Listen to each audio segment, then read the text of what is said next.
बिस्मिल्लाहिर्रहमानिर्रहीम, अस्सलाम वालेकुम। इस वीडियो में हम आपको शहबाज शरीफ की MQM रहनुमा वसीम अख्तर से मुलाकात पर इंतहाई दिलचस्प मालूमाती खबरें और तबसरे दिखाएंगे। याद रखें, तारीख की वाहिद तहरीक चलाई जा रही है जिसमें वजीर आजम पर किसी किस्म का करप्शन का कोई इल्जाम नहीं, लेकिन तहरीक चलाने वाले सारे करप्ट। तहरीक चलाने के दो ही मकासद हैं, शहबाज शरीफ और जरदारी केसेस। एक ऐसी खुली किताब है कि जिसे अनपढ़ बंदा भी पढ़ सकता है, जिसकी आंखें भी नहीं वो भी पढ़ सकता है, बशर्ते कि वो खुद ऐसी ही खुली किताब ना हो। जबकि दूसरा, नवाज शरीफ के लिए जल्द से जल्द पाकिस्तान वापसी का रास्ता निकालना है। याद रखें, बरतानिया में नवाज शरीफ का वीजा कैंसिल भी हो सकता है और नहीं भी। तो सोचें, अगर नवाज शरीफ का वीजा कैंसिल हो जाए तो क्या होगा। अगर नवाज शरीफ फैसले के बाद पाकिस्तान वापस आए तो बेइज्जती, अगर किसी तीसरे मुल्क जाए तब शर्मिंदगी, बरतानिया से कुछ दिन उधार मांगे तब भी नवाज शरीफ का मजाक बन सकता है। ये सब जानते हैं कि एनआरओ के लिए इमरान खान नहीं मानेगा और ना ही अदमे इत्मीनान की तहरीक कामयाब होने के कोई चांसेस दिखाई देते हैं। लेकिन असल मसला अपोजिशन के साथ ये है कि अगर ये अगला इलेक्शन भी हार जाएं तो क्या होगा। अपोजिशन के लिए सबसे बड़ी परेशानी ये है, हुकूमत सेहत कार्ड की सूरत में अवाम को वो चीज दे चुकी है जो आज तक दुनिया की किसी और हुकूमत ने अपनी अवाम को नहीं दी। इसके बाद राशन कार्ड और सबसे बढ़कर कोरोना की वबा के बावजूद एक्सपोर्ट्स का डबल हो जाना, जिसकी नून लीग मिफ्ता इस्माइल जैसे लोग भी तारीफ करते हैं। अगर ग्रोथ 5.5% या 5.3% जो भी हुई है, which is fine, ये ग्रोथ हुई है, ये बात दुरुस्त है कि इस बार एक्सपोर्ट बढ़ी है। ये कितना बड़ा कारनामा है, इसके लिए आपको नवाज शरीफ का ये क्लिप देखना होगा। ये भाई जो हमारा टेन्योर है इसके अंदर मैंने तो वैसे फोरम को 1 साल का टारगेट दिया हुआ है। मैंने 1 साल में हमारी एक्सपोर्ट्स को तुमने डबल कराना है। अब ये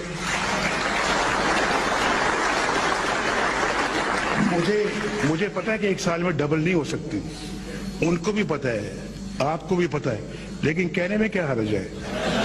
अगर इस वक्त इमरान खान अरूज पर होता तो ये मजाक नवाज शरीफ कभी नहीं कर सकता था। अपोजिशन की तरफ से हुकूमती इत्तेहादी जमातों से राब्तों का नहीं, मुलाकातों का सिलसिला शुरू हो चुका है। शहबाज शरीफ और एहसन इकबाल ने MQM रहनुमा वसीम अख्तर से मुलाकात की है। पहले वसीम अख्तर के शहबाज शरीफ के बारे में ये ख्यालात सुन लें। कौम को एक राह दिखाते हैं, ये लीडर गंजे जाकर बाल लगवा रहे हैं इंग्लैंड में, ये हाल है इनका। शहबाज शरीफ से पूछे कि लंदन या अमेरिका जाके किस चीज का इलाज कराता है। जब इसको गिरफ्तार किया था तो कमरे से सेक्स करने की चीजें निकली थी। ये लीडर ने आपके हर रोज हर घर में मुजरे कराए जाते हैं, तो उसको नहीं रोक सकते ये लोग। ये शरीफ लोग हैं।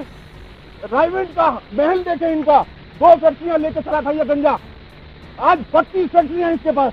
कहां से पैसा आया ये। हिना परवेज भट्ट ने तस्वीर शेयर करते हुए लिखा, उम्मीद है PTI को आग लग गई होगी। इस पर इनके अपने सहाफी मुबशिर जैदी ने लिखा, इन पर तकिया है तो बेहतर है सुलह ही कर लें। सलार सुल्तान जई ने लिखा, ये वो वसीम अख्तर हैं जिन्होंने 50 टीवी चैनल्स के कैमरों के सामने नवाज शरीफ की बेटी मरियम नवाज के बारे में कहा था कि हमें पता है कि किसकी बेटी किसके साथ भागी थी, हमें आग नहीं लगी। इस तस्वीर को देखकर हमें शर्म आ रही है और तरस आ रहा है। हमें पता है कि किसकी बेटी कैसे भागी थी, किसके साथ भागी थी। इसी हिना परवेज भट्ट का एक क्लिप देखें। काशिफ अब्बासी ने सवाल किया, आपने 2 महीने पहले कहा था कि जरदारी चोर है, क्या अब जरदारी चोर है या नहीं। सवाल का जवाब देना। सवाल यह है, क्या जरदारी साहब आज भी चोर है या नहीं, क्योंकि आप लोग तो पिछले हफ्ते भी यही कह रहे थे। देखिए, मैंने आपको बता दिया, मैं सबसे बड़ा चोर इमरान खान साहब को ना मैंने ये नहीं पूछा कि वो तो हो गए ना, जरदारी साहब हैं या नहीं है। हाँ, अब दूसरी बात, जरदारी साहब है या नहीं है। आजकल ये स्टार्ट की, आजकल जरदारी साहब चोर है कि नहीं। मैं ऐसी बातें on the show I don't think कि मैं प्रमोट भी करती हूँ। अभी आपने प्रमोट किया कि इमरान खान सबसे बड़ा चोर है। मैं तो छोटे चोरों की पूछ रहा हूँ कि क्या वो छोटे चोर है। ट्रांसपेरेंसी इंटरनेशनल ने वो हर एक को कह दिया कि वो सबसे बड़ा करप्शन किंग है। अच्छा, आपने जवाब नहीं देना। ने कहा कि इनके दौरे हुकूमत में। शहबाज शरीफ की MQM से मुलाकात पर तारक मतीन ने लिखा, शहबाज शरीफ बराह रास्त अपने दाएं हाथ पर मौजूद वसीम अख्तर को ढूंढने लगे और मुझे वो लड़ाई याद आ गई जब वसीम अख्तर ने कहा था कि बाल लगवाकर कमरे में गंदी फिल्में रखते हैं। ये भाई आज वसीम अख्तर को झुक झुक कर जी कर रहे हैं। तो नून लीग इस किस्म के डेंट डालकर गई थी, ऐसे गड़े खोद कर गई थी। इमरान खान साहब लगे रहे, अब जाकर वो गड़े कहीं ना कहीं भरे हैं और अब वो वक्त आया जब पब्लिक को रिलीफ दिया जा सकता है। जो बहुत सारे ऐसे मंसूबे हैं जो बजट की कमी की वजह से नहीं चल रहे थे, वो तेजी से चलना शुरू हो गए हैं। ये रिलीफ अगले इंतखाबात में इमरान खान साहब को दोबारा पॉलिटिकली रेलिवेंट कर सकता है सियासी तौर पे, और वो दोबारा इलेक्शन जीतने के काबिल हो सकते हैं। तो इसलिए ये वक्त इमरान खान को नहीं देना चाह रही अपोजिशन। वकार मलिक ने ट्वीट किया, शहबाज शरीफ की हालत इस वक्त एक नीम पागल की तरह हो चुकी है जो हर गुजरने वाले से कह रहा है मुझे इमरान खान से बचाओ। अहमद नदीम ने ट्वीट किया, नून लीग और पीपल्स पार्टी वाले MQM के जिन दो नुमाइंदों वसीम अख्तर और आमिर खान को आगे बढ़ बढ़कर मिल रहे हैं वो ना खुद किसी असेंबली के मेंबर हैं और ना इनके आइंदा मेंबर बनने की कोई गारंटी है। अहमद नदीम ने मजीद लिखा, इस वक्त MQM के MNAs या MPs की हालत ये है कि अगर वो आज कराची में दहाइयों बाद काम करने वाली पार्टी को छोड़कर दहाइयों से पूरे सिंध को पसमानदा रखने वाली पीपल्स पार्टी के साथ हाथ मिलाएंगे तो अगली बार जीत सकने का चांस है भी, वो भी नहीं रहना। खैर रहना तो वैसे भी नहीं। अनवर लोधी ने कहा, शहबाज शरीफ जरदारी से मिले या चौधरी बिरादरान से, पीपल्स पार्टी MQM से मिले या किसी और से, कोई फर्क नहीं पड़ेगा। इमरान खान 2028 तक कहीं नहीं जा रहा। जरताज गुल का ये क्लिप देखें। मुझे एक बात बताएं, क्या वो आपको अल्फाज याद नहीं है जब बिलावल ने कहा था कि ठंडा पानी पिए पे, मैंने उनको कहा था ठंडी आहें भरे सुकून करें, और जब PDM से किस तरीके से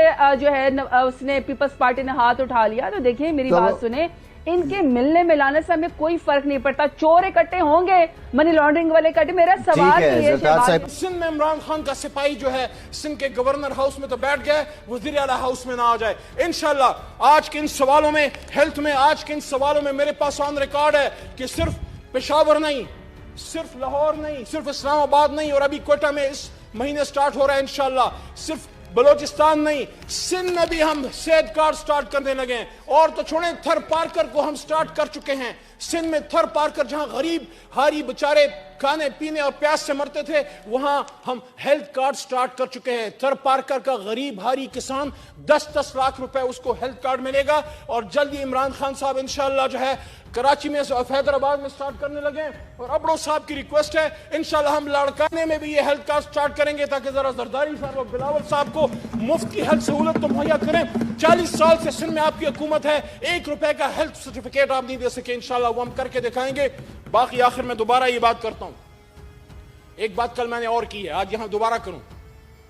ये जो 28 गिरे होते हैं ना, जो 10 नंबरी होते हैं जनाब डिप्टी स्पीकर साहब, डिप्टी चेयरमैन साहब, ये जो 2 नंबर लोग होते हैं ना, ये एक दूसरे के जान के दुश्मन होते हैं। आपस में कोई नहीं लगती, उनकी शक्ल एक दूसरे को उनकी बुरी लगती है, आपस में इनकी लड़ाई होती है, आपस में इनकी गालम गलोच होती है, मारा मारी होती है।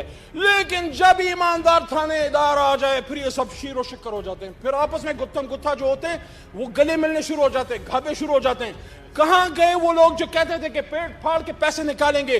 थोड़ी शर्म तो आई होगी मोहतरम शहबाज साहब, जब आपने मोहतरम जरदारी साहब को गले लगाया उस दिन, याद तो कुछ आया होगा, कोई सख्त बातें की थी आपने, किसी का पेट फाड़ना था, किसी के पैसे निकालने थे, और कोई सबको, कोई मैं समझता हूँ इस पाकिस्तानी कौम को मजीद उल्लू बनाना हम बंद करें। कौम को पता है कि कौम के ख्वाबों के लुटेरे कौन है। जो लीडर होता है वो डट जाता है। जनाब डिप्टी चेयरमैन साहब, लीडर जो होता है वो 130 दिन खड़ा होता है, डी चौक में खड़ा होता है, 130 दिन खड़ा होता है, मारे खाता है, जेलें सूखते बर्दाश्त करता है, दौड़ता नहीं। अगर आप गौर करें हेल्थ कार्ड के प्रोजेक्ट के ऊपर, तो आज से पहले था क्या इस मुल्क में? इस मुल्क में गरीब की खिदमत की जाती थी और की गई है।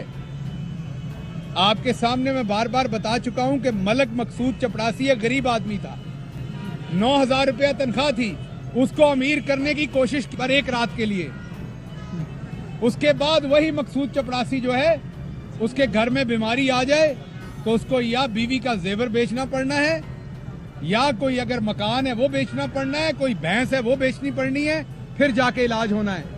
मैंने पहले बात की गरीब की, अभी जब मैं बात कर रहा हूं तो मेरे सामने बैठे जो मेरे साफी दोस्त हैं, जो मेरे नजदीक एक तो बड़े बड़े साफी हैं जो 50-50 लाख की तनख्वाह लेते हैं, उनको तो शायद बड़ा अस्पताल परेशानी नहीं देता, लेकिन ये जो दोस्त इधर कैमरे के पीछे बैठे हैं और कैमरे के आगे बैठे हैं, कोई 50,000 वाला, कोई लाख वाला, कोई 1.5 लाख वाला, ज्यादा से ज्यादा, ये वो दोस्त हैं कि अगर अल्लाह माफ करे इनके घर में बीमारी आए तो ये दिल पे हाथ रख के बताएं कि क्या इनको परेशानी लायक होती है कि नहीं?